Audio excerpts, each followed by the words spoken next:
তারা যে সংস্কৃতিকে প্রমোট করেছিল সেটা ছিল কলকাতার সংস্কৃতি, সেটা ছিল দাদাদের সংস্কৃতি। এখানকার যে মাটি ও মানুষের যে সংস্কৃতি ছিল সেগুলোকে সবসময় আদারিং করা হয়েছে, সেগুলোকে সবসময় মার্জিনালাইজ করা হয়েছে। জীবিত শহীদ আবরারের চেয়ে শহীদ আবরার ফাহাদ অনেক শক্তিশালী।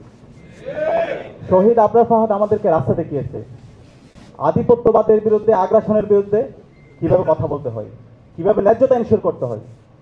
আমরা দেখতে পেয়েছি গত 16 বছরে খুনি হাসিনা যখন ক্ষমতা এসেছিল, এরপর থেকে আমাদের এই ভূখণ্ড, আমাদের এই দেশ ভারতের সাবলেট কলোনির মতো আমরা ছিলাম।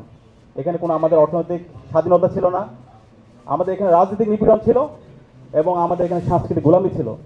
আমাদের এই দেশে তারা যে সংস্কৃতিকে প্রমোট করেছিল সেটা ছিল কলকাতার সংস্কৃতি, সেটা ছিল দাদাদের সংস্কৃতি।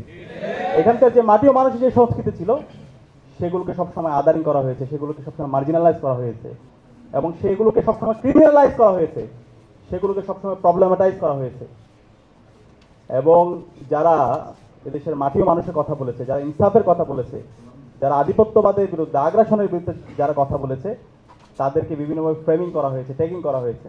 এবং এক্ষেত্রে আমরা দেখতে পেয়েছি ছাত্র শিবির বলে তাকে ট্যাগিং করা হয়েছে এবং শিবির সেই ট্যাগিং এর মাধ্যমে তাকে হত্যা করাকে বৈধতা দেওয়া হয়েছে এবং সেই বৈধতা উৎপাদন করা হয়েছিল শাহবাগের মাধ্যমে। এবং এই শাহবাগের বিরুদ্ধে যিনি কথা বলেছেন, যিনি পুরো প্রজন্মকে রাস্তা দেখিয়েছেন, তিনি হচ্ছেন আমাদের শ্রদ্ধাভাজন ডক্টর মাহমুদুর রহমান। আমরা তাকে আন্তরিকভাবে মোবারকবাদ জ্ঞাপন করছি এবং এই জুলাইয়ের প্রজন্ম, পুরো প্রজন্ম আজীবন আমরা মাহমুদুর রহমান স্যারের যে কন্ট্রিবিউশন সেটা আমরা শ্রদ্ধার সাথে স্মরণ রাখবো। এবং একই সাথে অসংখ্য মানুষ এদেশের মুক্তিকামী ছাত্র জনতা তারা সবসময় লড়াই করেছে। শহীদ আবরার ফাহাদ শাহাদাতের পূর্বে যদি আমরা একটু দেখি, প্রতিটি ক্যাম্পাসে ক্যাম্পাসে এবং সারা দেশে অসংখ্য নির্যাতন, নিপীড়ন হয়েছে।